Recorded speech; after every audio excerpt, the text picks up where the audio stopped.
Hi, this is Matt with Intergalactic Herald. Welcome to my Star OS Week in Review podcast. This is podcast number 110. Any articles or videos mentioned can be found on my website at intergalacticherald.com. Look for news recap number 158.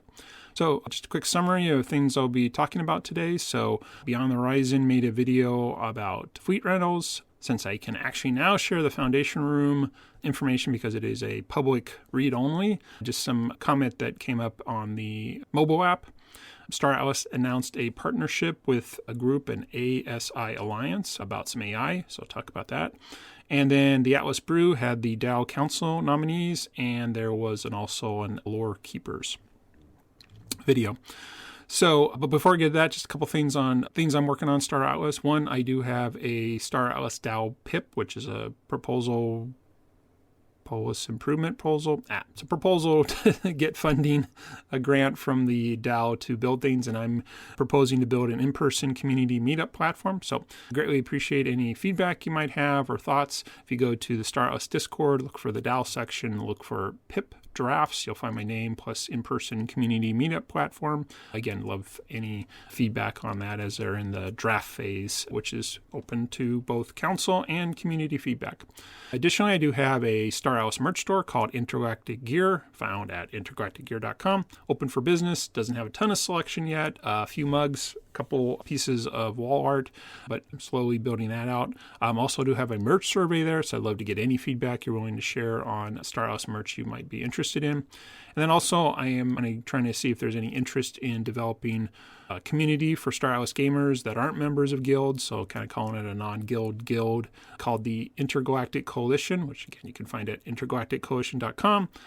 It's going to be kind of slightly different than traditional communities in the sense that most of them are run on Discord, which is fine, but I just personally don't like the chat platform, hard to keep track of conversations. So this is much more of a conversational-based community platform. You can set up for different spaces or different threaded discussions, and you can get email alerts when there's new updates, so you kind of don't have to always check and miss out on things you're interested in. So please check that out at intergalacticcoalition.com. I do have an interest survey there, so I'm trying to see if, again, things I'd like to do match what other Star Atlas gamers would be interested in.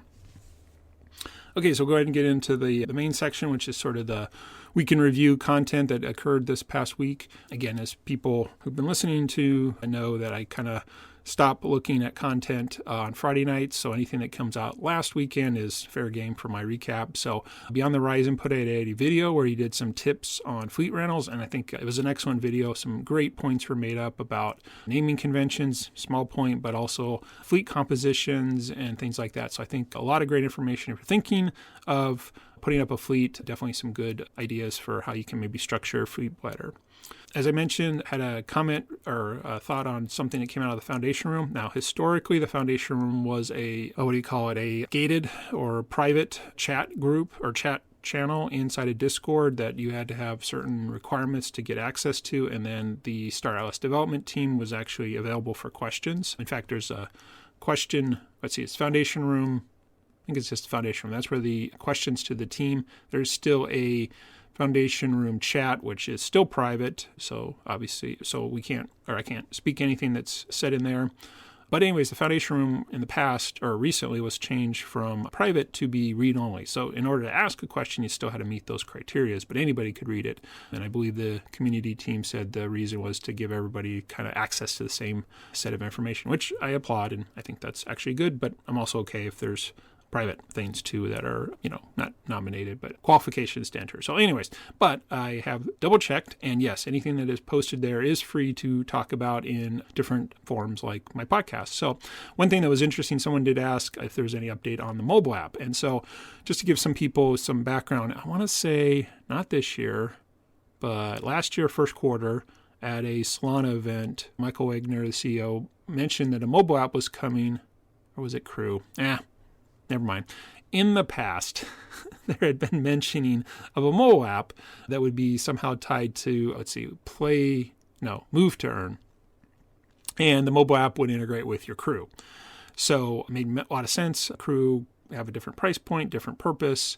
Move to Earn, i.e. sort of motion, exercise, things like that. There was another app doing that too in the crypto space. And so they showed some, I wouldn't say necessarily mock-ups. Oh, maybe mock-up is the right word. It was not a demo, but definitely a mock-up of how this this mobile app would work and how the crew would integrate it. So it'd been something that had been definitely talked about on and off last year, but then near the end of the year, it kind of feels like they kind of said, yeah, we're going to have to move on from it. But again, it was always like, well, maybe if we could. But this question was asked, and the answer that was given was indefinitely sidelined. So again, not dead, never going to see the light of day, but definitely not anytime soon. And apparently the reason was a motion tracking algorithm, which I'm not sure what that means. Algorithms are complicated anyways, but motion tracking. And then the next comment that was made was it needed to be unexploitable. And that made a lot of sense. I mean, if someone could, I don't know, again, I guess in the perfect world, you would have the app on your phone and you'd be walking or biking or some sort of exercise, and that would level up your character. But if somebody could take the app, put it on a simulator for a phone and make that look like you're moving by your whatever the sensors are in the phone, yeah, I mean, obviously that would be an exploit and definitely give people an unfair advantage and take away from the original purpose. So anyway, so I just wanted to pass that along because I can, and actually makes a lot of sense. I mean, it is, I think I mentioned in previous podcasts, definitely disappointed. I thought it was a great other part of the Star Atlas products that could be produced. But yeah, I mean, it does seem like that was, if they couldn't figure out how to make it uncheatable, unexploitable, yeah, I definitely understand and do appreciate now that was shared, and we could share it globally because I think it does kind of put it into context. So this past week, Star Atlas announced a partnership with, I guess we'll call it a company called ASI Alliance.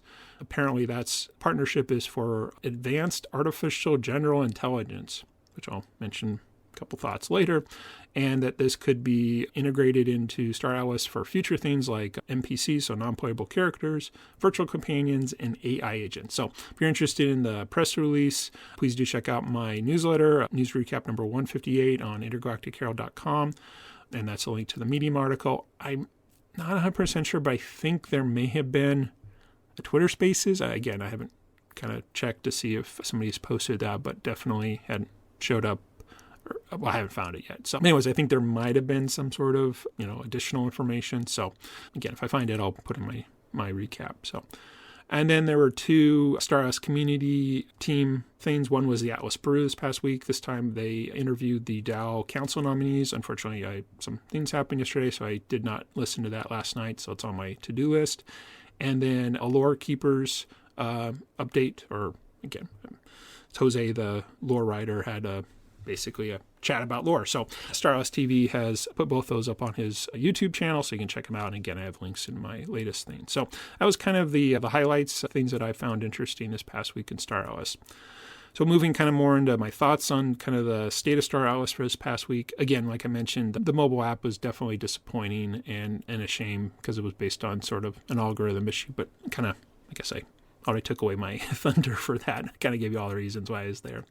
But on the partnership with the AI company, definitely admit that sounds cool. There's a lot, even I am exploring in my marketing agency and of course just in general tech, different things that AI has brought to the table, from helping write text to image creation to now much more of a, I don't know, I mean, maybe this is the way I use it, much more as a companion to assist with like generating text or generating ideas and things like that. So, I mean, I think there's definitely a lot of cool uses of AI. And again, it seems like AI and what it can do to help us will only continue to increase. So it makes a lot of sense that a partnership with an AI company can definitely benefit the Star Atlas game in the long term.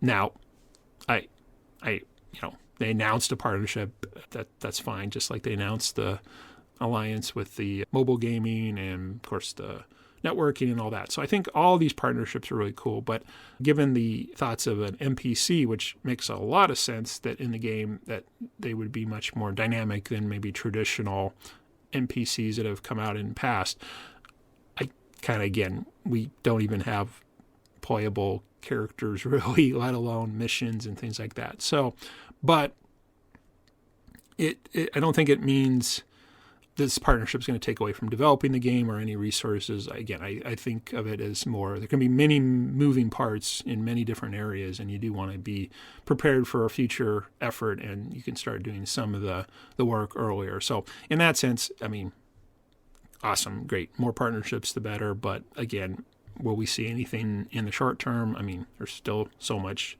before we'd even have a non-playable character within the game. Again, we need a game first. And then on the DAO Council, again, I haven't listened to the video, but just wanted to mention, I guess, as a kind of public service announcement. Yeah, if you're interested, if you own Polis, you're staking it, which means you have voting power. This is one aspect of the game, which, owning Polis has some utility, even if there's nothing within the game yet or outside just locking it in a locker and earning some additional Polis. It does give you the rights to vote on these proposals, and one proposal is for the next council, so this is an opportunity. So I'm not saying get out and vote, but hey, if you're on Polis, that was one of the reasons hopefully you bought it. So you might want to take a look at the candidate. I'm pretty sure the voting is still open for another week at the time of this podcast. I think it was a 14-day window. So anyways, just take a look, just making sure you're aware that's there. And then the final thing, just kind of talking about my journey playing Star Atlas. Again, predominantly right now, I'm just working on Sage. Should take that back. I did fire up the showroom ever so briefly last weekend. I've been dealing with some video card. I'm not sure it's video card issue. It might be a power supply issue. But anyways, my computer was drawing so much power that my battery backup system started beeping when I started Star Atlas. But then I realized my battery backup system was not the right wattage. And again, works fine if there's a power outage, but if there's a power outage where I'm playing a video game, I guess, it won't work that long. But anywho, it's not been a high priority, unfortunately. So I did at least start it up and load one of my ships and look around it. So, I mean, that was still kind of cool. But on my Sage thing, as if you've been listening a while, I'm kind of working on the idea of crafting/redeeming one of the Mamba X's, and I've been trying to start getting all the resources. So starting with the biggest one I need, which is carbon. And I've been mining out at a starbase for more carbon, but I ran out of ammo and food, which is kind of how it goes. Mine, get out a resource, go back and bring some more. So I started moving some resources back, but unfortunately I didn't have a ton. And with the as I brought in my bigger ship, again, it's only a small ship, I think, medium. I can't remember. Anyways, whatever, doubling my cargo capacity, that the resources I had available for my claim stakes quickly depleted, so my movement stopped. Oh, I just realized I could have still used fuel and stopped moving it. Anyways, regardless of the fact, I just decided to turn off my laptop and just take a break from Sage for a while, partly because I really do need to figure out this local market concept. I think I mentioned in the past, I did some thinking, and my current theory is doing your own mining is a good idea because you just have to supply the resources, in this case ammo and food and a little fuel, which can come from claim stakes. So that's a non-input loop, if that makes any sense. Once you have the claim stakes, you have some resources. But the transportation as the other aspect of Sage, that seems to be the real one that eats up a lot of resources, in this case fuel, which again you can mine at the Central Space Station and craft into a fuel, so that is kind of a mining one. But still, I get this, I guess I need the empirical data to say the movement of carbon is worth it. Sorry, that's not the way. To move carbon, you have to pay fuel. But you could also sell the carbon at the local market, assuming there's someone who wants it, and then take that Atlas and buy carbon again. So, in other words, the difference between the cost of carbon at a local market and the CSS, I want to create a calculation to compare it to the fuel costs, and hence mining too, because I guess, anyways, I could see how this kind of branches out into a whole bunch of things, but that's the point, figuring it out. So again, just trying to figure out how to get some more ammo and food to keep my transport going. I'm just going to turn it off. So, and again, that's partly just, part of it, I guess, is I've been meaning to do the research in local markets. What did I do? I did finish one research topic a couple weekends ago. I think it was just analyzing, or not calculation, but just thinking about, do I do mining or do I transport or do both? And definitely I decided that mining was worth it, but conceptually I didn't do any statistics or analysis or data to prove that it was worth it. But again, my theory is I own claim stakes, I own ships. I can do mining if I can just keep the fuel and food, ammo and food. But transport seems to be a big one. And I haven't even taken into account the option of fleet rentals, but again, one problem at a time. Anyway, so that's where I'm at, kind of just taking a break from it until I can finally just make the time to research the local markets and see it. And I guess, to be honest, at some point it feels like I'm just going through the motions, not really, I got a goal and here's how long it's going to take, or whatever the case, or here's how much it's going to cost and here's how much it takes. And I kind of feel like that's maybe better worth my time at this point than moving different things around. So anyways, that's where I'm at on that. And then that pretty much wraps it up. So again, thanks for listening. Again, I'm definitely open to any podcast guests. So that could be a community member who just wants to talk about the week in review. Love to chat with any other IP builders within the Star Atlas community. Could be, anybody. And then, of course, always love to have any team member on who wants to talk. And again, I'll be upfront. I'm not looking for in-depth alpha or anything like that, but anything that might be a great kind of beginner show, like one I, again, thanks Jose for doing a while back on kind of beginning topics in lore. So any of those topics, I'd love to do a podcast on that.